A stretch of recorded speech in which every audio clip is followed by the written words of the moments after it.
বড় পর্দার কাজ আসছে না যে তা না, বেশ কিছু কাজই এসেছে, বাট যেটা বললাম নাটকটা একটু মন দিয়ে করি, আর একটু এক্সপিরিয়েন্স হোক।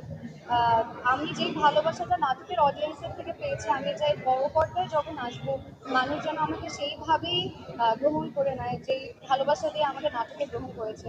সো আর একটু টাইম নেই, দেখা যাবে। অনেকের কাজই ইন্সপায়ার করে আমার। নুসরাত ইউনুস, তিশা আপুর কাজ বরাবরই খুব ভালো লাগে। জাকিয়া বাড়ি মোহাম্মদপুর কাজ, মেহজাবিন আপুর কাজ। তো এদের প্রত্যেকের জার্নি আমার মনে হয় আমরা যারা নতুন জেনারেশন বা আপকামিং যে জেনারেশন, প্রত্যেকেই সবাই অনেক বেশি লুক ফরওয়ার্ড থাকে এদের জার্নি দেখার জন্য বা এরা কীভাবে কাজ করেছে। তো they are the people we always look up.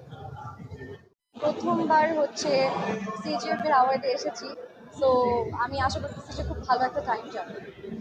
কাজ আলহামদুলিল্লাহ ভালোই যাচ্ছে। বেশ কিছু কাজ আসবে সামনে। তো দেখি, হোপ ফর দ্য বেস্ট। কাজ নিয়ে বেশ ভালোই প্রত্যাশা। অপূর্ব ভাইয়ের সাথে যখনই কাজ করি মনে হয় যে ওই কাজ থেকে অনেক কিছু শেখা যায়, কারণ হি is a very very good teacher, very cooperative. So ভাইয়ের সাথে কাজ করার itself is the experience for me. So কাজ থেকে যা আউটকামে আসবে ভালো হবে। ব্যাটে বলে যদি মিলে তাহলে করবো খুব সুন। আর একটু প্রিপেয়ার হই। আমি তো তেমনও একটা পুরনো হই নাই এখনো, আরও এক্সপিরিয়েন্স বাকি, আরও অনেক এক্সপিরিয়েন্স হতে হবে। তারপরে যদি ভালো গল্প, ভালো টিম পাই তাহলে অবশ্যই কেন না। সামনে ভালো ভালো ভালো কাজ যেন করতে পারি। যখন আমি ইন্ডাস্ট্রিতে থাকবো না, মানুষ যেন আমার কাজ দিয়ে আমাকে মনে রাখে।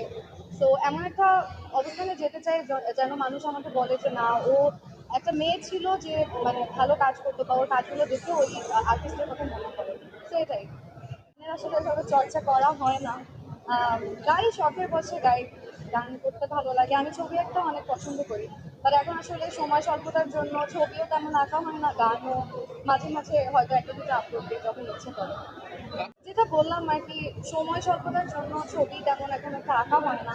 এগুলো সবই শখের বসে, মানে এক্সট্রা কারিকুলার অ্যাক্টিভিটিস হিসেবে করা হতো। এখন যেটা করছি অ্যাক্টিং, অভিনয় বা মন্দিরে করতেছে।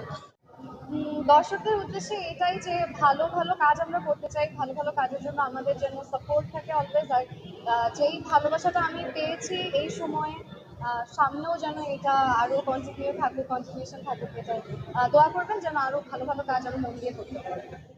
আমার প্রীতম ভাইয়ের গান খুব ভালো লাগে। Pritam Hasan, I think he is a very very prominent and he has done a lot for this industry.